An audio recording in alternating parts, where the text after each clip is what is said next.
ओम जय गुरुदेव जय गुरुदेव। अशरण शरण शरण प्रभुले। ओम अशरण शरण शरण प्रभुले। ओम जय गुरुदेव जय गुरुदेव। ओम जय गुरुदेव जय गुरुदेव। गुरु राखहि जो कोप विधाता।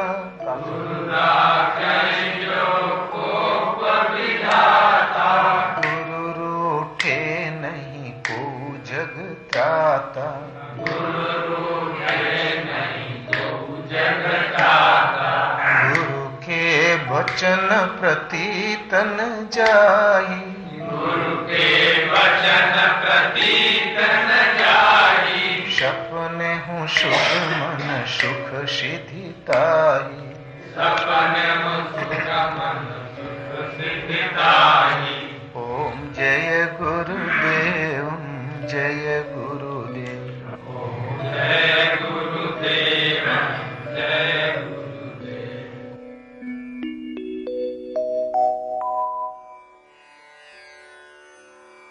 आलम है उदासी का, हसरत सी बरसती है। जिस दिन से गए हो तुम ये आंखें तरसती है। ये भजन है, उर्दू में है।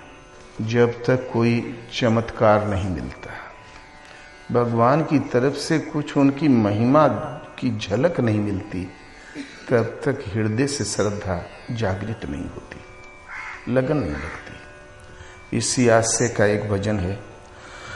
आलम है उदासी का, हशरत सी बरसती है। जिस दिन से गए हो तुम ये आंखें तरसती है। आलम है उदासी का, हशरत सी बरसती है। जिस दिन से गए हो तुम ये आंखें तरसती है। मैं कस के लबों से जब पीने की सदा आई। मैं खाना भी खा ली है, बोतल भी तरसती है। जिस दिन से गए हो तुम ये आंखें तरसती है।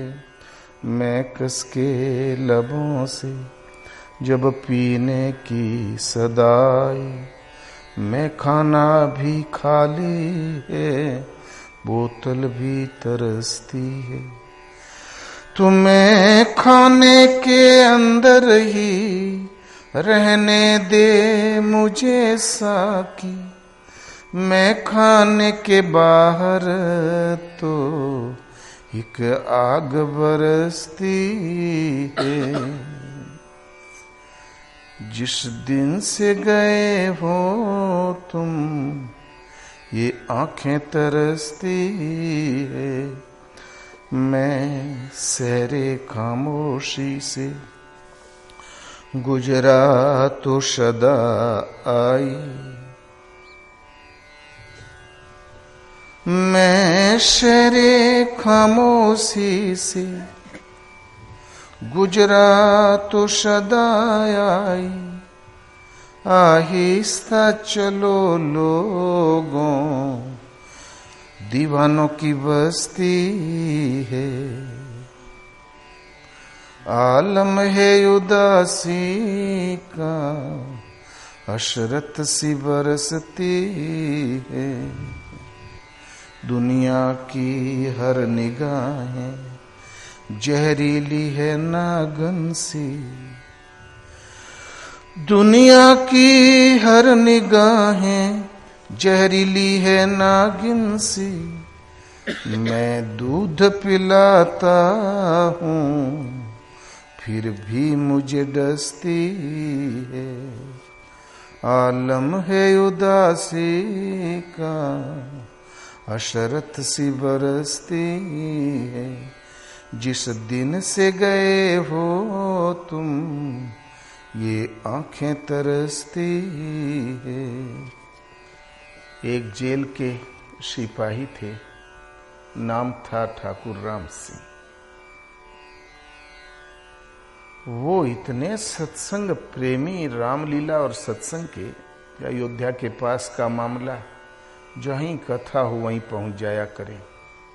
एक बार महाराजा हजूर से शिकायत किया लोगों ने कि किसी दिन आप जेल को खाली पाएंगे, वहां पहरा कोई नहीं देता। बोले रे राम सिंह पक्का पहरेदार है। बोले वो रात भर सत्संग सुनता है, जेल खाली पड़ी है। तब फिर वो गए जांच करने, तो राम सिंह ड्यूटी में खड़े थे। तुरंत प्रणाम किया, रजिस्टर दिया, आए उनका भी दस्तखत लिया, अपने भी किया। तब वो जो बीच वाले लोग थे शिकायतिया, उन्होंने कहा अरे हजूर हम अभी वहां देख के आए हैं, वहां बैठा है। तो वहां जाके देखा तो बढ़िया खंबे से उड़ के सत्संग सुन रहे थे, प्रेम से हाथ जोड़ के। फिर राजा भाग के वापस आके देखा तो यहाँ पहरे में खड़ा घूम रहा है। फिर जाके देखा तो वहां बैठा। बड़े सुबह बुलाया, बोले भाई राम सिंह। अब राम सिंह परेशान। सुबह लोगों ने बताया हजूर आए थे, बड़े बड़े अफसर आए थे तुम्हारी जांच करने। तो राम सिंह परेशान, बोले मैं तो था सत्संग में, इधर अब जो बीता होगा, अब जो लागत है राम जी की सेवा करनी पड़ेगी, क्या नौकरी तो गई। इतने में बुलाया उनको, बोले राम सिंह हम बहुत प्रसन्न हैं, तुम केवल सत्संग सुनो, रामलीला देखो, तनख्वाह ले लिया करो। बोले कैसा हजूर? बोले अरे भाई तुम वहां हाजिर थे। बोले मैं हाजिर नहीं था, मैं झूठ नहीं बोलता, मैं वहां पर सत्संग सुन रहा था, ये सच है। तो बोले ये देखो तुम्हारे दस्तखत रजिस्टर में। तब राम सिंह समझ गए प्रभु ने मेरे लिए इतनी कृपा की। तुरंत इस्तीफा लिख के दे दिया, आज से मैं केवल प्रभु की ड्यूटी करूंगा बस। वो इतने बढ़िया तल्लीन लगनशील महापुरुष हुए। अंत में उनका नाम पड़ा मनीराम दास। अयोध्या में मनीराम जी की छावनी बनी हुई है। उनके गृह निष्क्रमण का यही एक माध्यम बना। तो भगवान चाहे तो कोई रूप से बात कर सकते हैं, पेड़ से बोल सकते हैं, किंतु जिस दिन से भगवान ने ये थोड़ा सा राम सिंह की ड्यूटी दिया, राम सिंह की लगन लग गई। जिन प्रभु ने इन सबको दर्शन दिया, मुझे क्यों नहीं दिया? तो जिस दिन से गए हो तुम, ये आंखें तरसती है। पूज्य गुरु महाराज, साधु होने का मन नहीं था, मन में कल्पना भी नहीं थी कि हम कभी साधु होंगे। बस एक ही इच्छा थी कि कब गामा से हाथ मिला लें, आने वाला 2 महीने में। उसके लिए तेल पानी भोजन, बस यही दंड बैठक था और कुछ था ही नहीं। पढ़े लिखे जस धेनु के नंदन। धेनु का नंदन जानते हैं वकील साहब? कौन? बड़धा। पढ़े लिखे अंगूठा छाप, बस दंड बैठक कसरत। उधर से इतने में 2-3 विचित्र घटना घट गई। इस संत को भोजन कराओ, आकाशवाणी हुई। महान पाप करने जा रहे हो, घोर नरक में जाओगे, पुनः आकाशवाणी हुई। तिबारे आकाशवाणी हुई, इस मंदिर में तुम्हारे गुरु महाराज। घने अंधेरे धूप में ढूंढा, परिक्रमा किया खंडहर मंदिर की, जहां दिया बत्ती कभी होते ही नहीं थे। बाहर आके बड़ी झुंझलाहट पैदा हुई, पता नहीं हमारे पीछे पड़ा कौन है, कौन जोर से बोलता है, कौन आस्ते बोलता है। आवाज आई कि इसमें गुरु महाराज है, इसमें तो कोई नहीं। इतने में खांसने की आवाज आई। वास्तव में वो महापुरुष बैठे थे, प्रकाश की व्यवस्था किया, 3 दिन 3 रात सेवा में लगे ही रह गए। इसी अल्प अवधि में साधना का क्रम समझा और भजन में लग गए। गांव से केवल 1 फरलांग की दूर एक झाड़ी में बैठ गए। गांव भर परेशान कि हो क्या गया, आसमान में उड़ गए कि जमीन खा गई। 6 दिन बाद वहां बैठे दिखाई पड़े किसी को। सब जुटे कि इनको हो क्या गया, घरे चलो, बैठे क्यों हो? कोई उत्तर नहीं। तब किसी ने कहा, भैया उस लंगड़े के साथ हम लोगों ने देखा था। वो लंगड़ा, उसका एक पांव तो टूटा, दूसरा भी तोड़ दो। अब लाठी लेके 15-20 जवान ढूंढने लगे सत्संगी महाराज को गोड़ तोड़ने के लिए, कि लड़के की बुद्धि भ्रष्ट कर दी है, बड़ा जादूगर है। 1 महीना ढूंढा लोग बड़ी लगन से, और इधर मनाते रहे, महाराज बोले ही नहीं, चुप। फिर ठंडे पड़ गए, लाठियां रख गई। तब सत्संगी महाराज गांव में दिखाई पड़े। तब सब दौड़ के फिर इकट्ठे हुए, बोले, अरे लंगड़ू बाबा, आपने लड़के की बुद्धि बिगाड़ दिया। बोले, हम ठेका लिए बुद्धि बिगाड़े का। करे गांव में फलनुआ पागल है, फलनुआ पागल है। हाँ, हम ठेका लिए बुद्धि बिगाड़े का। अपने कर्मों को दोष नहीं देते, अब करें क्या? वो तो महापुरुष थे ही, लोगों की निगाह में लगे कि लंगड़ा है, पागल है, विक्षिप्त है। महाराज भजन में लगे ही रह गए। बड़ी परीक्षाएं हुई, बहुत मनौनी लगी, कोई लाभ नहीं। आस्ते आस्ते जो महाराज के वो थे शागिर्द अखाड़े के, बड़े पहलवान थे, 25-50 शागिर्द होते हैं पहलवानों के, उन्होंने वहीं अखाड़ा खोद लिया और दंड बैठक लगावे, रात में दूर में सो जाए। सुबह बोले, संत जी कीर्तन किया जाए। महाराज के हो, हमों के अच्छा लगा। झांझ मजीरा बजा के लोग चला करें, मैं हूं चला करूं नगर फेरी, गांव का परिक्रमा। शुरुआत में तो 15-16 आदमी थे, लेकिन परिक्रमा में जहां जो आगे बढ़े त्यों त्यों घरों से निकल निकल के लोग शरीक हो चले जाए। अंत में 4 महीना ये परिक्रमा चली तो 60-70 आदमी हो जाए रोज परिक्रमा में। आश्रम तक आवे, आश्रम में बस दूर से प्रणाम करें और फिर निकल जाए। और महाराज का नियम था कि 2 बजे उठ के बैठ जाए भजन में। तो सब कह दें, संत जी आप राइट टाइम हमें 4 बजे जगा दिया करें। 4 बजे में वो परिक्रमा उठा करे, सीताराम सीताराम उठा दिया करे महाराज। एक दिन भजन में बैठे थे तो बैठे ही रह गए, न जाने कब सवेरा हो गया। महाराज के हमें बड़ी चिंता हुई, आज नियम खंडित हो गया, बड़ी चिंता हुई। इतने में भड़भड़ा के सब उठे, बोले, अरे संत जी आपने जगाया नहीं। बोले, तो महाराज कुछ बोले ही नहीं। क्यों नहीं जगाया, क्या बात है? कुछ नहीं। क्योंकि चिंता तो महाराज को भी थी कि आज कीर्तन खंडित हुआ।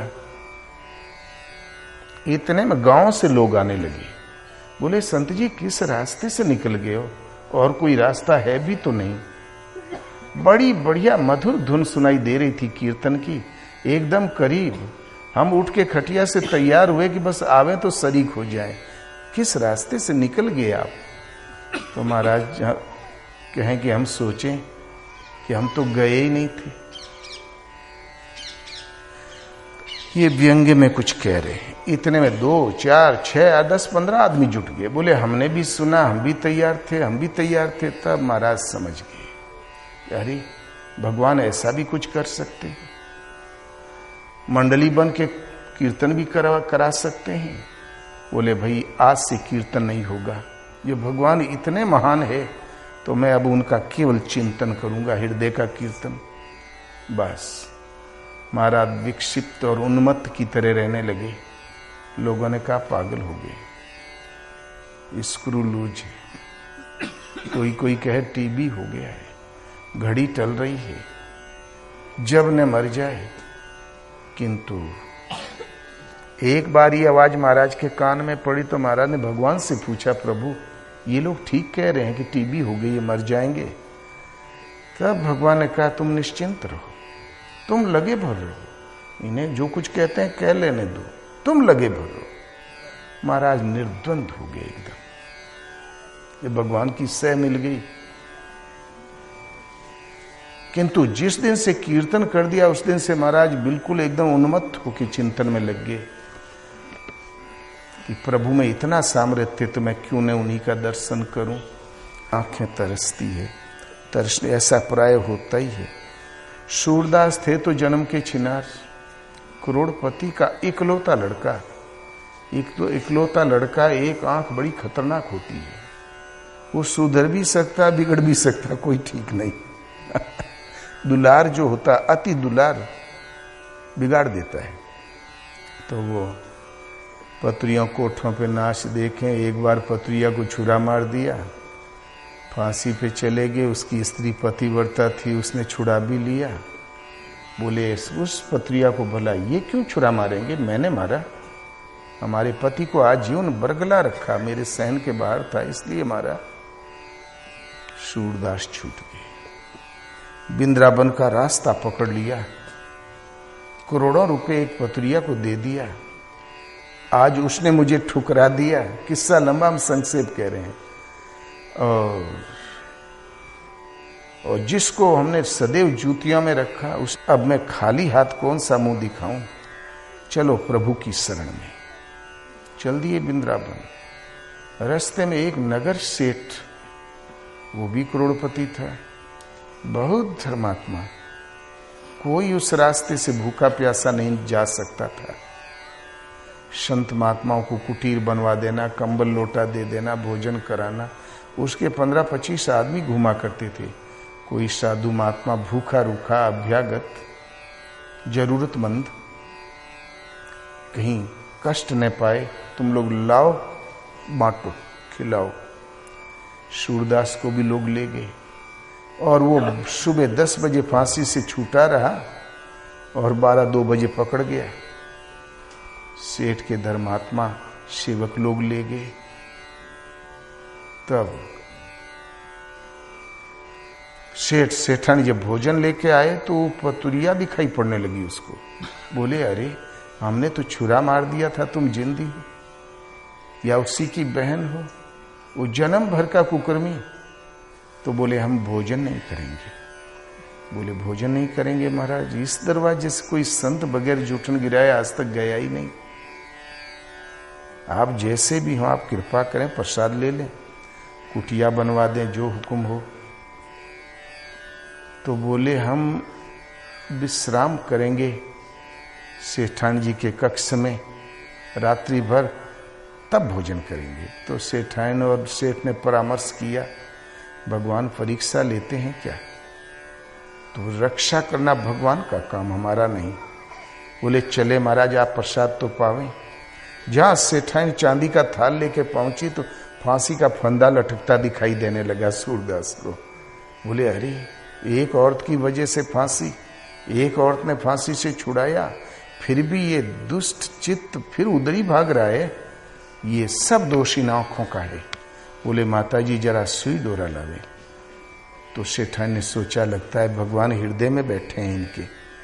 माताजी कहता है सुई डोरा दिया क्या होगा महात्मन? तो बोले प्रेम टूट गया, थोड़ी सिलाई कर लेने दो। जहां सुई लिया दोनों आंखें कोंच दिया। महात्मा ने आंख फोड़ लिया, महाराज ने आंखें फोड़ ली। तो सूरदास बोले आप चिंता न करें, इन आंखों ने भूल की है तो इनको दंड देना आवश्यक था।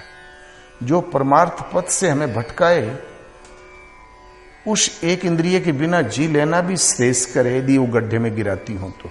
इसलिए आंखें ये इसी लायक थी, आपका कोई दोष नहीं। हमें वृंदावन का रास्ता बता दे। रास्ता पकड़ लिया, वृंदावन का पकड़ा दिया। जन्म का सूर होता तो जुगाड़ से सूरदास सब जगह चले जाते हैं, लेकिन आज का ताजा सूर जंगल में था, एक कुआं गिर गया भीतर। अब छाती भर पानी में डुब डुब डुब डुब डोले अंधा। 7 दिन बीत गए।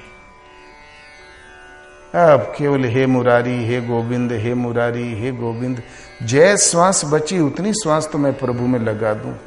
वहां न कोई संग दोष था, न कोई संकल्प विकल्प था, न वहां कोई गांव ग्राम था, आदमी का प्रश्न ही नहीं था।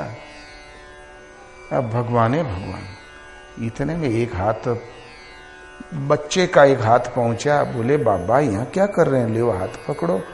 पकड़ा, खींच के बाहर कर दिया। तब सूरदास ने कड़ाई से हाथ पकड़ा उस बच्चे का। बोले अरे भैया तुम कौन हो, जंगल में कहां से आए हो, बता तो दो। तो भगवान झटक के चल दिए। सूरदास समझ गया ये 25 हाथ लंबा, तल में हम पड़े थे वहां हाथ पहुंच गया और हाथे भरा हाथ लगा और शरीर छुए का नहीं मिला। इतना लंबा हाथ भला। भगवान करुणा करके आए, हमें बाहर निकाला। तब सूर समझ गया कि कर छुड़ाए जात हो निबल जान के मोही, हृदय से जब जाओगे सबल बदूंगा तो ही। हाथ छुड़ा के भागे जा रहे हो, हृदय से जब जाओगे तो प्रभु तब मैं समझूंगा कि आप बलशाली हैं। प्रण कर लिया सूर ने। अब सूर की आंखों में केवल भगवान थी और कोई चिंतन ही नहीं रहेगा। 7 दिन में तो अकल ठिकाने आ गई और कोई था ही नहीं चित्त में। तो जिस दिन से गए हो तुम, ये आंखें तरसती है। सूर की आंखें फूटी थी लेकिन आंखें तरस रही थी। बिंद्रावन पहुंचे तो जन्म भर तो पत्रियों का साथ किया, तो कुछ न कुछ रागनी अलापत रहा। वो गला बड़ा बढ़िया रहा सूरदास का। तो बोले ये सूरा ठीक है, रास बिहारी जी के मंदिर में कुछ टिन टुन करता रहेगा तो अच्छा ही है, कुछ माहौल बनेगा। मंदिरों में, बड़े मंदिरों में कोई न कोई गवैया बैठा रहता है ना, बैठा दिया। सूरदास लगे भजन गाने। जो श्रृंगार करे वही गावे। वसंत में वसंती वस्त्र पहनाए जाए भगवान को, वर्षात में धानी वस्त्र पहनाया जाए। जो श्रृंगार करे वही गावे। लोगों को संदेह हुआ, तो आंखें दोनों फूटी। ये सूरदास देखता है क्या? पुजारियों ने मीटिंग किया, आज भगवान को वस्त्र ही नहीं पहना, देखें सूरदास क्या गाता है। तो वस्त्र पहनाया ही नहीं, तिलक सिलक लगा के छोड़ दिया। अब सूरदास बहुत खुश, लगे गाने में। वो मूर्ति की ओर मुंह करके बोले आज बने हरि नंगम नंगा, माखन फेंकत करती उछंगा। वही भेसी था बालकों वाला। तो बोले ओ सब घोड़े पे गिरे। भगवान हमने सोचा भिकमंगा साधारण कोई सूरा है, आप तो त्रिकालज्ञ हैं, अंतर्दृष्टि वाले हैं। माखन मुंह में जरूर लपटाया था, वो भी आपने गाया। नंगे हैं तो नंगा गाया। एक ही पांव में पैजनिया थी तो एक पांव के पैजनिया का आपने नाम लिया। आप महापुरुष हैं। बस अब सूर से कौन गवावे, संत हो गए। बाहर की आंखें तो फूट गई लेकिन भीतर की आंखें खुल गई। तो जिस दिन से गए हो तुम, आंखें तरसती है। भगवान बिंद्रावन से वो चले गए मथुरा। गोपियों ने रथ के पहिए के नीचे लेट गई। सब बोले कि अब हम जिंदी रह के क्या करेंगी, आप प्रभु रोंदते हुए चले जाइए। भगवान ने कहा नहीं, तुम चिंता मत करो, तुम हमारी आत्मा हो, तुम हमारे प्राण हो, मैं केवल 15 दिन में आता हूं। गए और लौटे नहीं। गोपियां भूल गई माखन, दूध, दही, अपनी प्रॉपर्टी। भूल गए पति और पुत्र।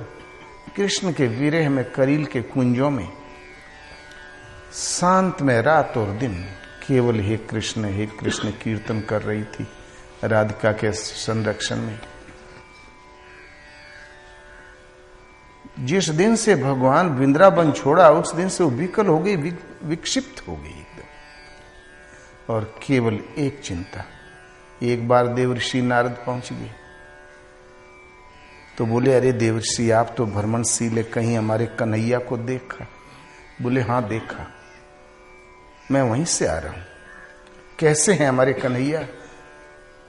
बोले जाने पर भेंट हो भी सकती है, नहीं भी हो सकती है। बोले वो कैसे? बोले उनको हो गया मस्तिष्क ज्वर, वैद्य डॉक्टरों ने दे दिया है जवाब, तो भेंट हो भी सकती है। रोग इलाज के बाहर है। तो राधिका बोली, अरे फालतू बात नहीं नारद जी, हम लोगों लायक कोई सेवा हो तो कृपा करके बताएं। वो जानती थी कि भगवान कहीं मरते हैं क्या। तो बोले कोई सेवा? बोले चरण धूली मांगी है। लगी गोप, वो क्या करेंगे? बोले अपने सिर पे मलेंगे, उस पुण्य से प्राण बच सकते हैं। लगी गोपियां रमण रेती में पांव पीटने, कहीं बगैर कण छुआ, चरण बगैर चरण छुआ कण ने चला जाए, नितिन महापुरुष को मट्टी ढोना पड़ेगा और हमें पाप लगेगा। आज्ञा पालन में कोई पाप नहीं, महापुरुष मरे चाहे जिए। अब चिनिहा बोरा भरा उठा दिया सिर पर, सब ने लिपट के उठाया, ढकेल के नारद के सिर पर रख दिया। नारद जी जब चलने लगे तो बोले, अरे वो सिर पे धारण करेंगे, उससे तुम लोगों का परलोक नष्ट हो सकता है, नरक भी भोगना पड़ सकता है। तो राधिका बोली, अरे नारद जी बातों में समय नष्ट न करें। जितना आप यहां बातों में समय नष्ट करोगे उतना ही हमारे प्रभु को कष्ट होगा। जल्दी जाओ, वो सुखी रहें, वो जिए वैसे ही खिलखिलाते रहे, बांसुरी की धुनी गुनगुनाती रहे, हम अनंत काल तक नरक में पड़ी रहे। हमारी चिंता छोड़ो, प्रभु प्रसन्न रहे, हमारा कन्हैया प्रसन्न रहे। बिना ढोने वाले बाबा जी और पड़ गया, भेंट हो गई चिनिहा बोरा से, कांखत कांखत गर्दन हो गई टेढ़ी, ले जाके पटका लियो अपन चरण रच। रुक्मणी ने एक मुकदमा कायम कर दिया था। रुक्मणी कहती थी मैं प्रभु के भक्तों में सर्वश्रेष्ठ हूं। तो नारद जी ने आग लगा दिया, नहीं, सभा सोसाइटी में, इष्ट मित्रों में कभी आपका नाम हमने सुना नहीं। जब देखो तब गोपियां। गोपियों का नाम लेने में भगवान का हृदय भर आता है, कंठ अवरुद्ध हो जाता है, प्रेमाश्रु छलक आते। आप लोगों का, पटरानियों का नाम हमने कभी सुना ही नहीं। भगवान के हृदय में जो स्थान गोपियों का आपका 10% भी नहीं, वो नाराज हो गई। बोले, अरे नारद जी, कोप भवन की ओर बढ़ गई। कहीं पायल फेंका, कहीं नवलखा हार फेंका, कहीं दुपट्टा फेंका, लट छिटकाया, बड़ी कोप भवन की ओर। भगवान ने कहा बात क्या है? कहीं यार अजीब दृश्य है, कहीं नारद जी से तो भेंट नहीं हो गई? बोले हाँ प्रभु, आज नारद जी ने बड़ा लंबा सत्संग किया है रुक्मणी जी से। बोले तब जल्दी करो, 2-4 रजाई लाओ। ओढ़ के नखड़ा करके लेट गए। वैद्य डॉक्टर फैल, रुक्मणी भी आ गई, सब रानियां आ गई। नारद दौड़ के पहुंचे, प्रभु हुआ क्या? बोले अरे नारद, हूं मैं भाग्यवान, अंतिम समय है नारद, तुम्हारे ऐसे देव पुरुष हमारी आंखों के सामने और मेरा प्राण जा रहा है, मैं कृतार्थ हुआ नारद जी। बोले अरे प्रभु ऐसा नहीं कहे, कुछ तो उपचार होगा। बोले सृष्टि में उपचार तो नहीं है, अपनी पवित्र चरण धूली मुझ में श्रद्धा रखने वाली रानी है अथवा कोई दे दे, वो मैं मस्तिष्क में धारण कर लूं, उस पुण्य से मेरे प्राण बच सकते हैं। नारद घूम गए रुक्मणी की तरफ, सत्यभामा जामवंती की तरफ। बोले जल्दी करो, काम बन गया, प्रभु रहेंगे हम लोगों के बीच में। सब पीछे हट गई। बोले ये असंभव, इनकी चरण धूली हमारे सिर पर, मैं क्षुद्र धूली भला कैसे दे दूं इनके सिर पे मलने के लिए? उससे हमारा परलोक भी नष्ट हो जाएगा। समाज क्या कहेगा कि अब सिर पर पांव झाड़ने लगी, मर्यादा के खिलाफ है। नारद ने कहा अरे मर्यादा ही अब ठंडे हो गए तो वेधव्य सहना पड़ेगा रुक्मणी जी। बड़ी खिन्न होकर रुक्मणी बोली नारद जी, भाग्य का लिखा तो भोगना ही पड़ता है। तब भगवान कृष्ण ने कहा अरे नारद, औरों टेढ़ा मेढ़ा मुंह बनाया जैसे प्राण अब गया कि तब गया। बचपन से तो ड्रामा किए रहे, कौन बड़ी बात थी। बोले अरे नारद, वृंदावन चले जाओ, शायद किसी को मुझ पर दया आ जाए। वृंदावन गए और वो बोरा लेके आए, लाके पटका, ले आपन चरण रच। गर्दन टेढ़ी हो गई, पसीने में तर गिर पड़े नारद। घर फोड़े रहे, सजाऊ पागे। तुरंत भगवान उछल के खड़े हो गए, सारा गर्दा अपने ऊपर डाल दिया। बोले, अरे नारद जी, ये रुक्मिणी इत्यादि पटरानियों का और गोपियों का कौन मुकाबला? अरे 19-20 में तो मुकाबला सुना, भलाई तो 19-20 भी नहीं है, इनको तो 2-3 जन्म और झेलना पड़ेगा। गोपियां मेरा स्वरूप है, मेरी आत्मा है, उनकी चरणरज मेरी चरणरज और मेरी चरणरज उनकी चरणरज, वो मुझ में तद्रूप है, अभिन्न है, स्थित है। भला गोपियों का इन रुक्मिणी इत्यादि का कौन मुकाबला? उस दिन से रुक्मिणी जी की गर्मी ठंडी हो गई। भक्त शिरोमणि होके घुमा करती थी पोजीशन बना के। कोई कोई महात्मा जान लेते हम बड़ हो गए तो कपड़ा उपड़ा सुधारे लागत। उस दिन से चाय पानी टाइम टेबल सेवा में प्रवृत्त हो गई। संदेशन मधुबन कूप भरे, इतना संदेशा गोपियों ने भेजा वो मधुबन के कुएं भर जाए, इतने संदेशे भेज दिए। जब से बिछड़ो श्याम नंद सांवरो नहीं को आवतन जात, कहे कोई परदेशी की बात। तो जिस दिन से गए हो तुम आंखें तरसती है।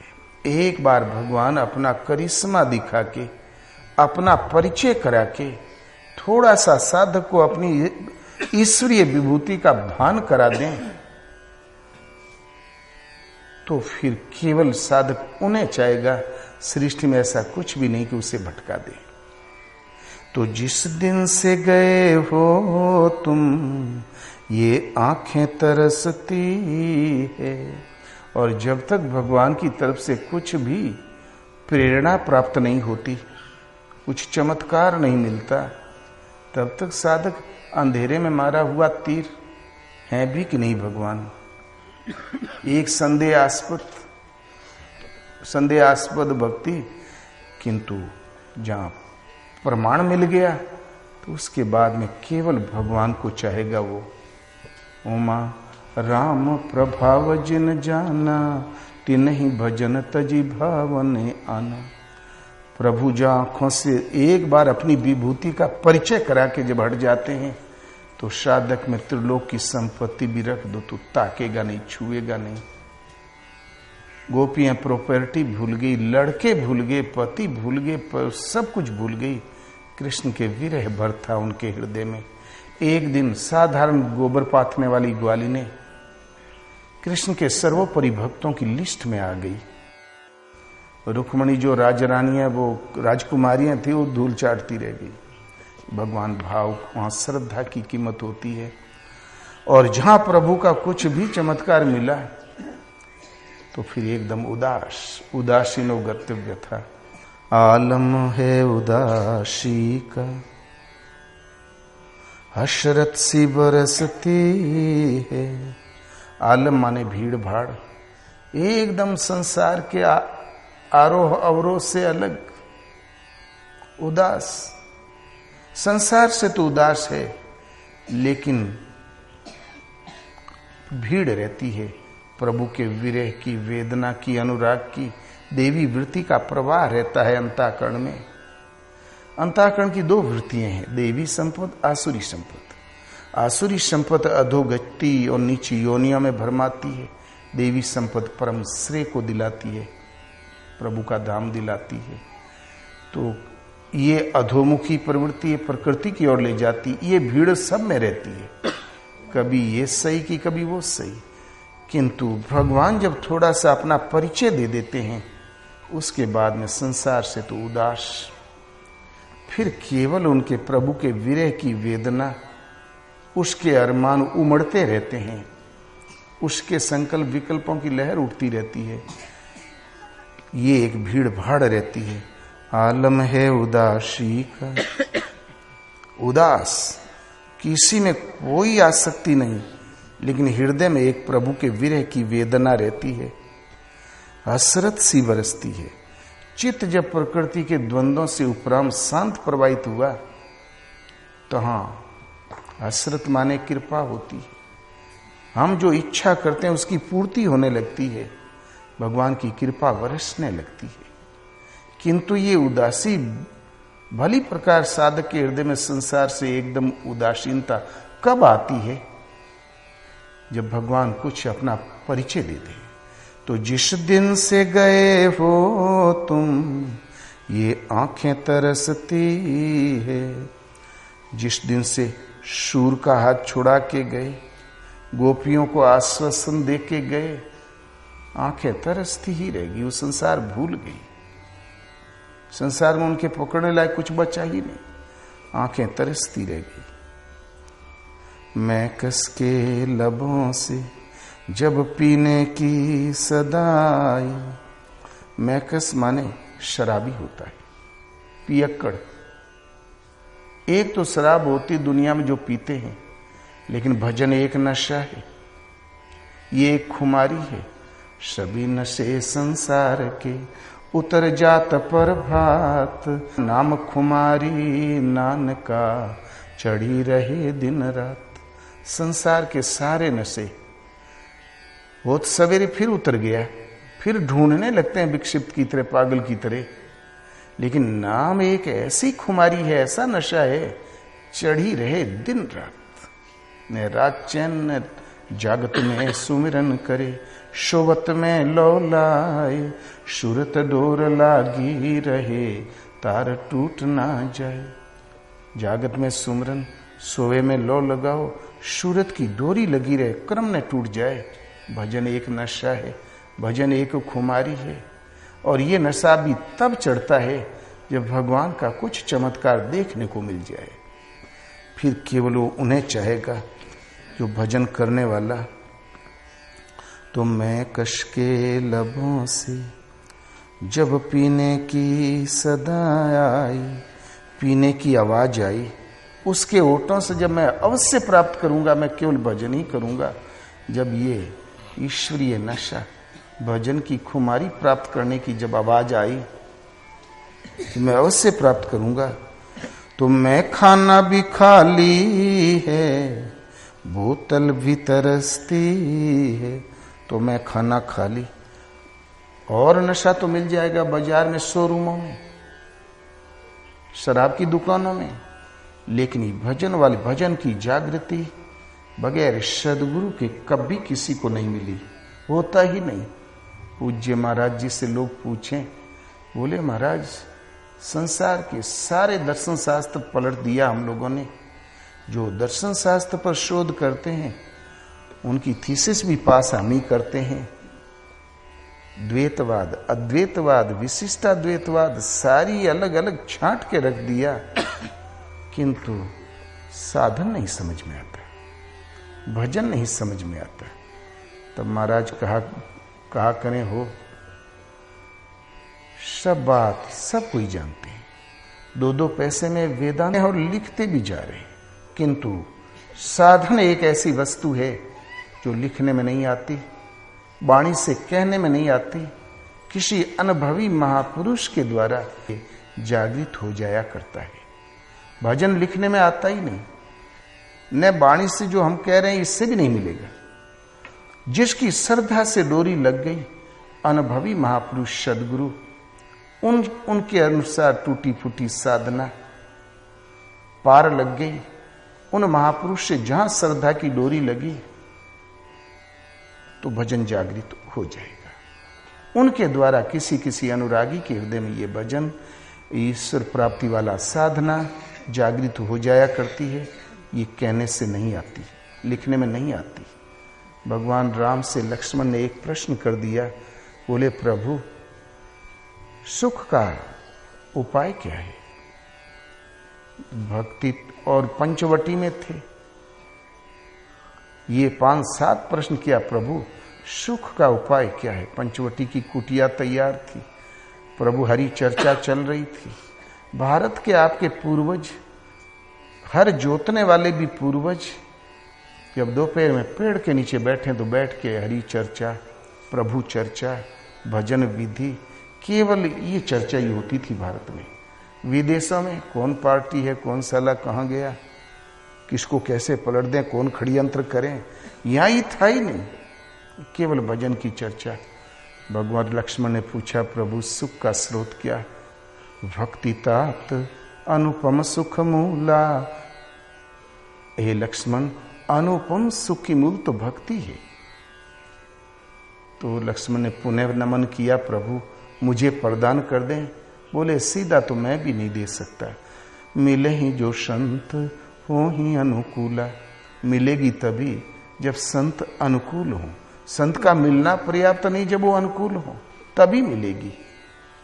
किताबें तो तमाम थी, उपदेश भी तमाम थे।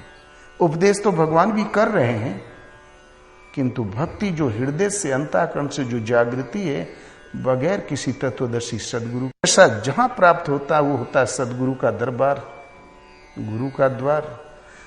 वो है मैं खाना। वहीं से ईश्वरीय नशा भजन की जागृति संभव है।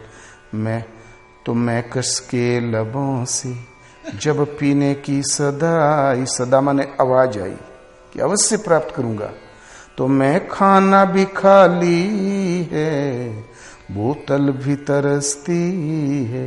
गुरु के दरबार में भी पहुंच गए, लेकिन ये नशा ऐसा थोड़ा ही कोई बाल्टी भर के उड़ेल दिया। सने सने सेवा करो, उनके अनुसार आज्ञा का पालन करो, सेवा सुमरन उनके निर्देशन के अनुसार साधना करो तो सने सने आएगी। इसलिए पहुंचने पर भी मैं खाना हमारे लिए खाली, बोतल भी तरसती है। बाहर शराब बोतलों में भरी जाती है, किंतु ईश्वरीय नशा वृत्ति ही बोतल है। इष्टोन्मुखी जो प्रवृत्ति है वो लगन है, तड़फन है, सब कुछ है, लेकिन टिकती तो नहीं भजन में, वो भी खाली है। तो मैं खाना भी खाली है, बोतल भी तरसती है। वृत्ति में तड़फन है कि हम अवश्य प्राप्त करेंगे। कभी साधक उपवास करता है, कभी प्रार्थना करता है। तरस तो है, तड़फन तो है। तरसना माने होता है झिंकना, तरस रही कि कब मिले कब पा जाए, लेकिन है खाली। वृत्ति में भजन टिकता ही नहीं।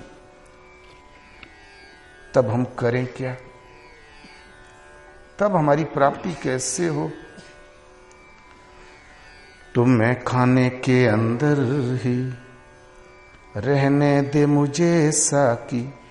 साकी माने पिलाने वाला। बाहर तो कोई भी तनख्वाह दे दो, कोई बैठ के पिलाने लगेगा, नहीं पिला देगा। किंतु ये भजन की जागृति, फिर उत्तरोत्तर भजन के साधक का संरक्षण प्रदान करते हुए उसे ले चलना लक्ष्य तक, ये सदगुरु की देन है। सदगुरु ही ये भजन ईश्वरीय नशा भक्ति की खुमारी प्रदान करने वाले सदगुरु हैं, वही साकी हैं, वही पिला सकते हैं और कोई नहीं। तो अब वो प्रार्थना करता है सदगुरु से कि इस मैं खाने के अंदर, गुरु दरबार की परिधि के अंदर रहने दे मुझे साकी। क्यों? कि मैं खाने के बाहर तो एक आग बरसती है। और सदगुरु के दरबार, उनके वातावरण के बाहर जहां झांका एक आग बरसती।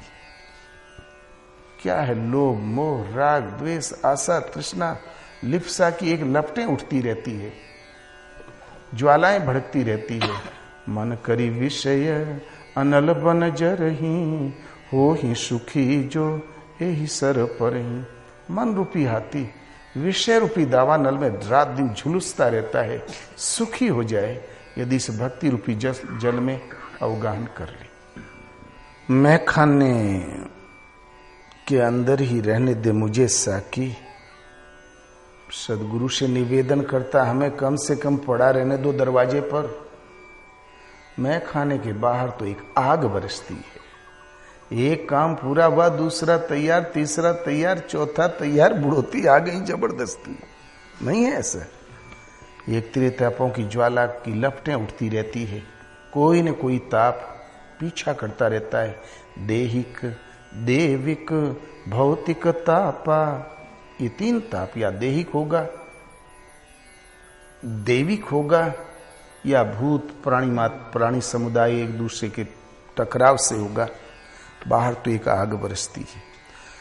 गुरु दरबार में पड़े पड़े टूटी फूटी साधना सेवा करते करते एक इस तरह ऐसा भी आया, मैं शहरे खामोशी से गुजरा तो सदा आई।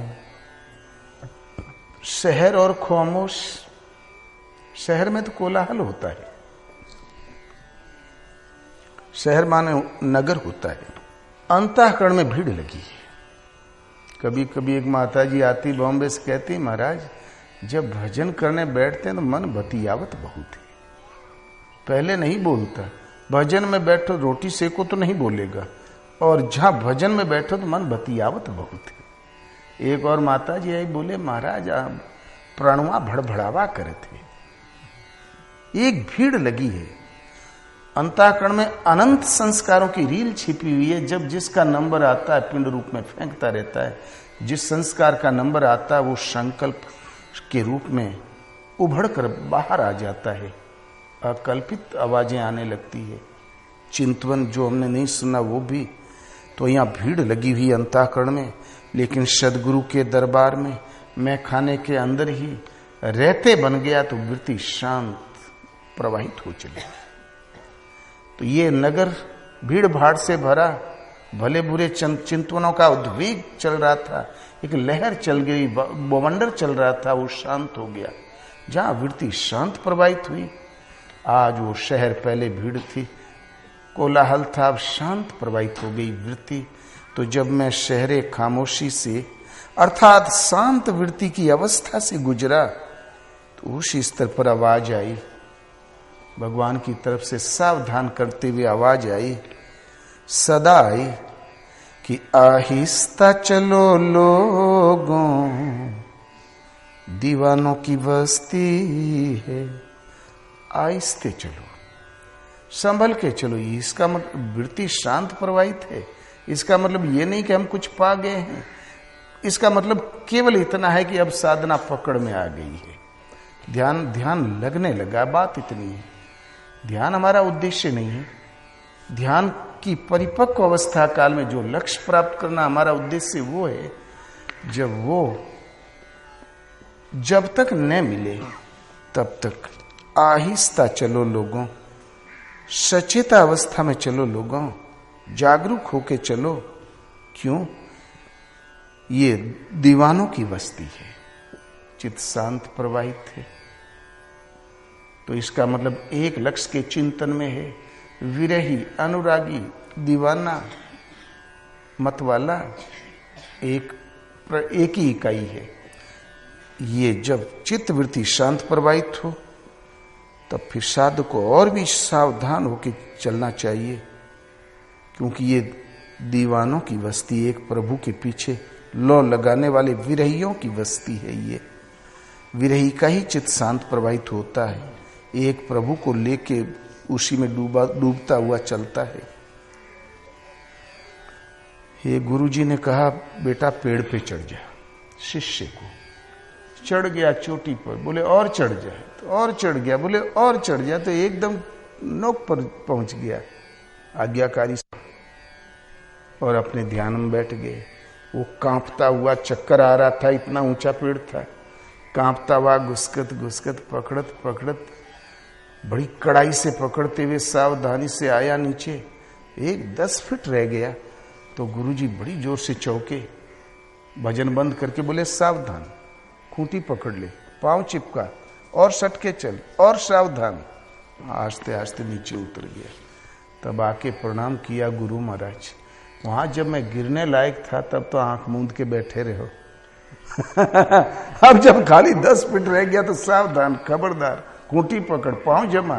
क्या बात थी? बोले बेटा वहां तू खुद सावधान था, यहां तू लापरवाह था, यहां पर वहां तू खुद सावधान था, यहां लापरवाह था कि अब क्या रह गया, बस इतना सा। ऐसी ही अवस्था में माया कामयाब होती है।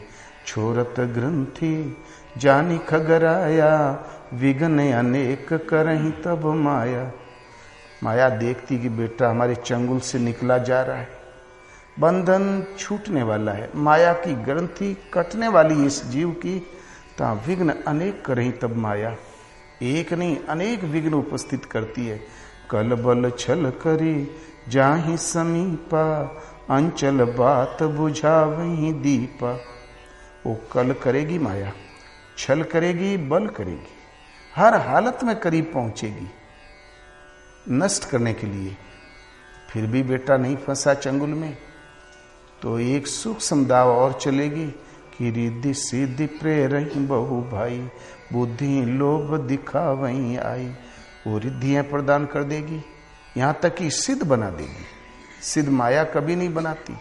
बंधन छूटने का जब समय आता है, सिद्ध भगवान कभी नहीं बनाते।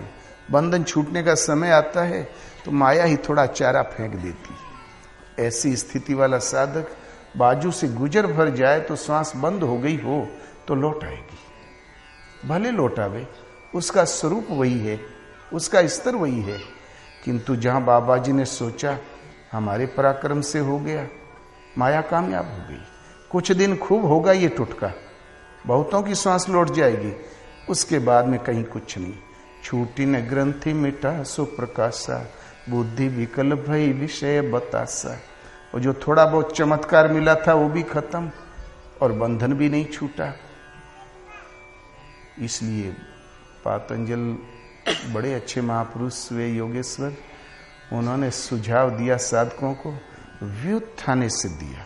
प्रगट होती वास्तव में सिद्धि है, लेकिन केवल्य की प्राप्ति के लिए उतना ही बड़ा विघ्न है जितना काम, क्रोध, लोभ इत्यादि।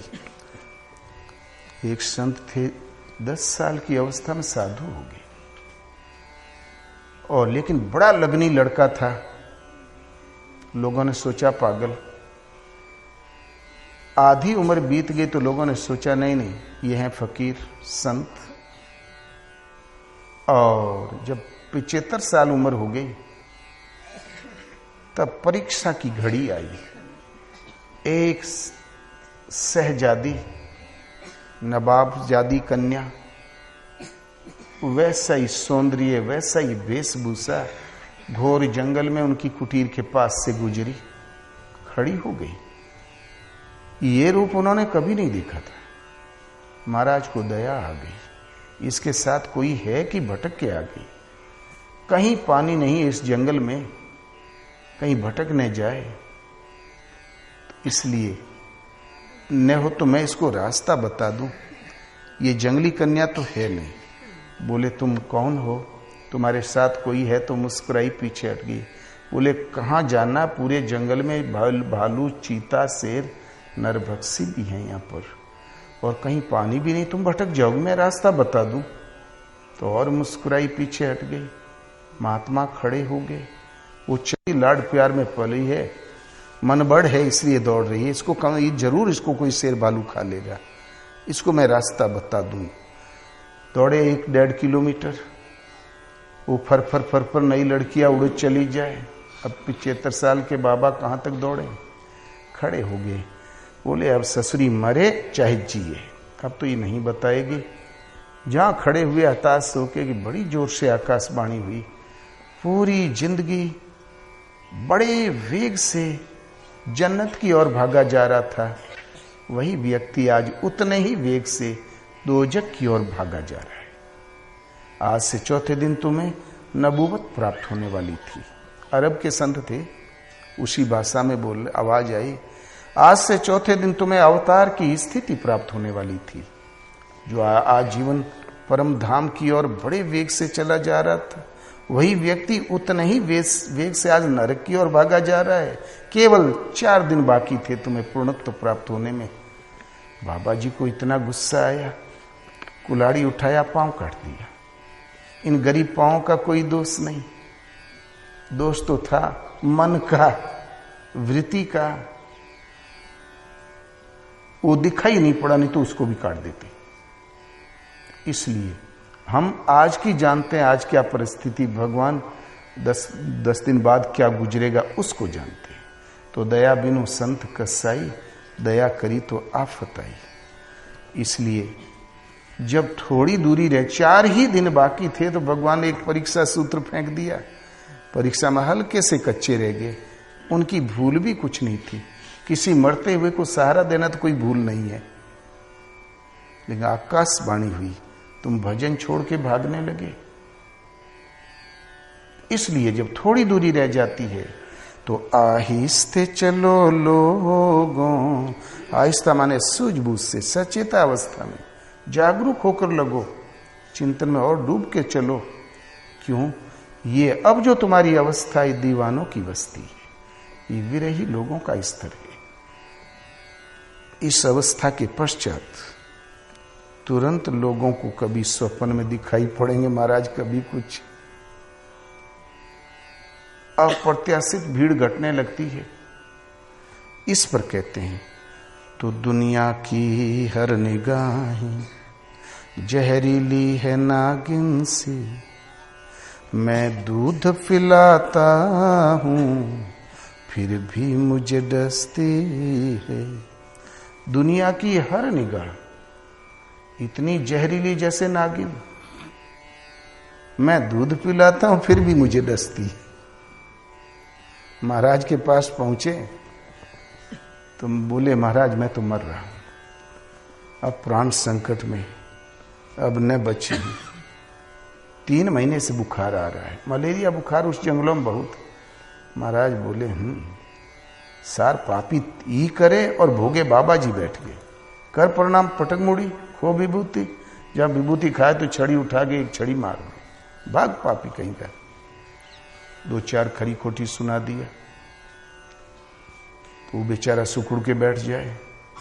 तब फिर बोले हाँ अब बता बुखार कोने दिन है, पारी तोरे? बोले महाराज कल। बोले पारी बीता क्या, देख क्या हाल है, क्या होता है। दूसरे दिन बुखार नहीं आवे उसको, तुरंत दूध दही लेके भाग के आवे। बोले महाराज बुखार तो नहीं आया। बोले जाओ बेटा, गया बुखार। हजारों केस इस प्रकार के हमारे आंखों के सामने, हम ही पंखा चलावा करें और लोग आया ही करें। बुखार, कोई बुखार, टीबी, पता नहीं कौन कौन रोग, छड़ी छू भर दें रोग खत्म। एक दिन महाराज को बुखार चढ़ गया। महाराज कहें जब अब पाप नहीं है और चढ़ता ही रह गया 1.5 साल तक, लोग दवाई लावें तो भगवान कहें छूना मत दवाई। बड़े बड़े वैद्य डॉक्टर पहुंचे, दवाई रख जाएं। जब 1-6 महीने बाद डॉक्टर लोग लौट के आवे तो उनकी दवाई वहीं रखी मिले, जाओ रख के जाए, ऊपर गर्दा पड़ा रहे। बोले अरे महाराज आपकी तबीयत तो और भी गड़बड़ हो गई, आपने दवाई लिया नहीं, मलेरिया है, तिल्ली है, लीवर कमजोर है, फिर बदल के रख दे। महाराज जहां दवाई की ओर ताके तो भगवान बोले छूना मत। तो एक दिन इतना बुखार चढ़ा कि प्यास के मारे दम निकला जाए तो सरकत सरकत घुसकत घुसकत पहुंचे नदिया किनारे। ये पानी पिए 4 चुलुआ, एक खप्पर भर के ले आवे, और कोई पात्र भी नहीं था। बैठे आसन पे, इतने में प्यास, फिर तड़क जाए तो वो भी पी ले, फिर प्यास। 4 पलोटन आए और गए, इतने में तो बिल्कुल पस्त हो गए। तब भगवान महाराज बिगड़े, बोले अब जब पाप खत्म हो गया, जब हमारी निवृत्ति हो गई, पाप है ये नहीं तो मैं भोगत काहे हूं। ये बुखार मरणांतक वेदना क्यों? उस दिन भगवान ने बताया जो छू छू के लोगों का उतार देते वो के भोगी। तब महाराज क्या, अरे हमने तो कोई समाज सुधी नहीं, हमने तो कई 1000 को छू दिया, कब तक भोगे का पड़ी। तब उस दिन एक अनुभव में डुमार आया, एक आंख का काना, दुर्गंध शरीर में। बोले मालिक 3 आना पैसा हमें मिल जा। तो महाराज बोले करे का मतलब 3 आना का? तो बोले 3 महीना और बुखार। महाराज कहते तेरी पाप की ससुरा, 1 आने में 1 महीना भोगावत है, जोड़ो हो कौन महीना है। तो बोले महाराज सावन लगा, सावन भादो कुवार, कुवार में मोर बुखार उतर जाए, भोग लो परमहंस जी 3 महीना और है, जब उतारे हो तो भोगी के। तो दुनिया की हर निगाहें जहरीली नागिन सी, नागिन काटती तो एक शरीर मर गया, लेकिन दुनिया की निगाहों के झांसे में आ गया तो कई जन्म लेना पड़ेगा। बड़ी विषैली नागिन की तरह निगाहें हैं। कोई कहता बिटिया का विवाह, बिटुआ का विवाह, प्रमोशन नहीं हुआ, नौकरी नहीं लगी, मुकदमा नहीं लगा, और ये का दुनिया में रोग असाध्य है महाराज, इन्हीं के माथे दुख। मैं दूध पिलाता हूं। विधि पर पंच गुण दोष में विश्व की न करतार, संत हंस गुण गहे पे परिहरी बारी विकार। विधाता का प्रपंच, विधाता की सृष्टि गुण और दोषों से मिलके इस गिलावे से बना है, इस मसाले से। वे संत हंस होते हैं जो ईश्वरीय गुण रूपी दूध को ग्रहण कर लेते हैं और प्रकृति का विकार रूपी बारी का त्याग कर देते हैं। शेर को घास खिलाओ मर जाएगा, नहीं जिएगा। मछली को पानी के बाहर रखो मर जाएगी, नहीं जिएगी। तो वे संत हंस होते हैं जो ईश्वरीय गुण रूपी दूध को ग्रहण करते हैं। हंस को भी दूध के बाहर रखो तो मर जाएगा। कौवा कोयल जो भी हो जाए, हंस तो नहीं रह जाएगा। वे संत हंस हैं जो ईश्वरीय गुण रूपी दूध को ग्रहण कर लेते हैं, विकार रूपी बारी का त्याग कर देते हैं। यही जिसका जीवन स्तर है। ये महापुरुष और जिनकी वृत्ति शांत प्रवाहित है, सहरे खामोशी से गुजरा तो भगवान ने सावधान किया, आहिस्ता चलो, संभल के चलो। यही है दीवानों वाला स्तर। ऐसी परिस्थिति में दुनिया की निगाहें जहरीली नागिन सी, बेशक उनकी निगाहें ये है, किंतु संत तो दूध पिलाएगा, कल्याण का रास्ता प्रशस्त करेगा, ईश्वरीय गुणों का सूत्रपात कर देगा। लाख सूत्रपात करे फिर भी मुझे डसती है, फिर भी समस्याएं तो अपनी जगह है ही है, उसका क्या करोगे। तो इसलिए समस्या तो सामने आएगी ही। हसरत सी बरसती है, कब? कृपा सी बरसती है, जो चाहते हो चाह बरसने लगती है। कब कि एक बार प्रभु जब अपनी अनुभूति दे दें, साधक के हृदय में अपनी जानकारी का परिचय दे दें, फिर उसको सिवाय इसके और उमा राम प्रभाव जिन जाना, ताहि भजन तजी भावने आना। तो जिस दिन से गए हो तुम, ये आंखें तरसती है। जन्म का चंडाल शूरदास जरा सा हाथ का स्पर्श कर दिया तो शूर शूर हो गए, महापुरुष हो गए, सर्वोपरि महापुरुष। लाबारिश आवारा था वो। तुलसी सरप पकड़ के ससुराल गए, पीछे से चढ़ गए ऊपर, नदी में आ गई जमुना में बाढ़, तो लगे डूबने मरने, इतने में लाश मिल गई। लाश पकड़ के हो गए पार, फिर सरप पकड़ के चढ़ के ऊपर, और उसे मालूम था ससुराल में किसका निवास कहाँ है। उस देवी के पास पहुंचे तो बोले, आप दरवाजा किसने खोला? रात को 12 बज रहा है।